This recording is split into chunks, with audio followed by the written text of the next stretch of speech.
श्री स्वामी समर्थ. नमस्कार. आचार्य ज्योतिष मध्ये आपले स्वागत आहे. होळी धुळवड आटपलेली आहे. होलिकोत्सव हा सण आपल्या भारतामध्ये रंगपंचमी पर्यंत खेळला जातो. ज्याप्रमाणे होलिकोत्सव आणि त्याच्या पूजेला जेवढं महत्व आहे तेवढंच महत्व रंगपंचमीच्या दिवशी केल्या जाणाऱ्या व्रतवैकल्यांना तसेच उपासनेलाही महत्व आहे. काही ठिकाणी या निमित्ताने लक्ष्मीनारायणाची पूजा केली जाते. त्यासाठी मी एक सहज सोपा तोडगा देत आहे. रंगपंचमीच्या दिवशी सकाळी भीमसेनी कापूरजल किंवा गंगाजल आणि चिमूटभर हळद पाण्यात टाकून अभ्यंग स्नान करावे. स्नानानंतर अक्षता, भीमसेनी कापूर आणि हळद घातलेले अर्घ्य श्री सूर्यदेवाला अर्पण करावे.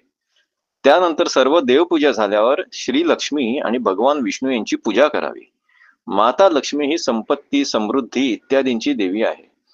पूजेच्या वेळी श्री लक्ष्मी आणि भगवान विष्णूंना पंचोपचार पूजेबरोबरच लाल गुलाल अर्पण करावा. रंगपंचमीच्या दिवशी पिवळ्या कपड्यात 1 रुपयाचे नाणे, 5 हळकुंडे बांधून पूजेच्या ठिकाणी ठेवावे. श्री कुलदेवीचे स्मरण वा प्रार्थना करून श्री गणेश स्तोत्र, श्री विष्णू सहस्त्रनाम, श्री सुक्तम, श्री कनकधारा स्तोत्र यांचे पठण करून गूळ घातलेल्या दुधाचा नैवेद्य दाखवावा. पूजेनंतर पिवळ्या कपड्याची पोटली तिजोरीत ठेवावी. त्यानंतर घरातील सर्वांनी एकमेकांना रंगांच्या ऐवजी हळद लावावी आणि रंगपंचमी साजरी करावी. शुभम भवतु.